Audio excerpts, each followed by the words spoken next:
हरिओम. आज गुरुवार 9 ऑक्टोबर 2025.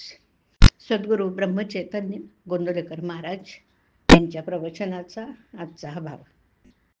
भगवंताचं स्मरण हेच भक्तीचं रहस्य. ऐकूया. मी नाही तू आहेस हे जाणणं हीच खरी भक्ती. भक्तीचा विषय एक भगवंत ठेवला की बाकी सर्वांचा विसर पडतो. भक्ती केली की चित्त निर्विषय होतं. हे सांगावंच लागत नाही. स्वतःचं विस्मरण आणि भगवंताचं स्मरण हेच भक्तीचं रहस्य. भगवंताची प्राप्ती पाहिजे असेल तर भक्ती करावी. भगवंताच्या चरित्रात भक्तांच्या सर्व तऱ्हा आहेत. त्यामध्ये आपण कुठेतरी खासच बसू की नाही.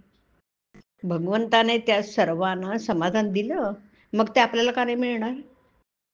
जग प्रगतीपर आहे हे खरं, पण पैसा, मुलं, मान्यता वगैरे अहिक सुखाची वाढ होणं यालाच आपण प्रगती समजतो.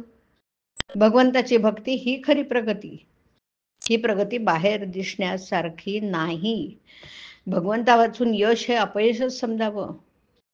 कित्येक वेळा अपयश हेच यश बनतं आणि म्हणून अपयश आलं ना तरी ते भगवंताच्या इच्छेने आलं असं समजून शांत राहावं. भगवंत आहे असं म्हणणं किंवा मानणं याचा अर्थ असा की सर्व सृष्टी भगवंताने उत्पन्न केली. त्या सृष्टीचे तो रक्षण पालन करतो.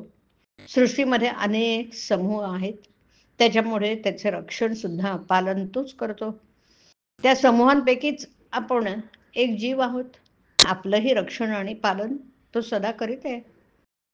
खरं पाहिलं असतं प्रत्येक मनुष्य अद्वैताचाच अभ्यास करत असतो. अद्वैतामध्ये नेणारं द्वैत आपल्याला पाहिजे.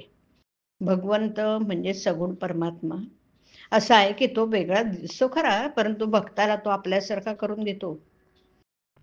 आई आणि मुलगा यांच्यामध्ये साम्यच. मुलाचा आवाज आईला नेहमी गोडच लागतो, त्याप्रमाणे भक्ताचा आवाज भगवंताला गोड लागतो. शेताची राखण करण्याकरता जसं काठीवर कांबळं घालून त्याचं सोंग करतात, तसंच सगुण उपासनेचं आहे. राखणदार हजर नसताना ते सोंग ज्याप्रमाणे शेताचं रक्षण करायला उपयोगी पडतं ना, त्याचप्रमाणे निर्गुणाच्या अभावी परमात्म्याची आठवण करून देण्यासाठी सगुण हे नक्की उपयोगी पडतं. डोंगराच्या माथ्यावर चढल्याशिवाय आपल्याला पलीकडचं असलेलं गाव दिसत नाही.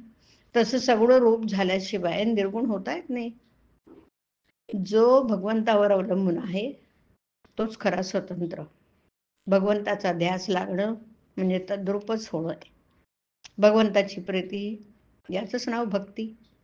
माझा त्राता, माझी काळजी घेणारा, माझं रक्षण करणारा, पालन करणारा तो भगवंत आहे असं मानणं आणि तसं वागणं हीच भगवंताबद्दलची खरी अस्तित्व बुद्धी.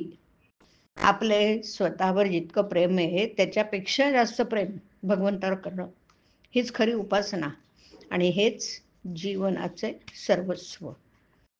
संकटाचे डोंगर अंगावर पडले तरी ते ज्यांची वृत्ती भगवंतापासून चळत नाही तोच खरा भगवंताचा झाला. हरिओम. हरिओम तत्सत. हरिओम.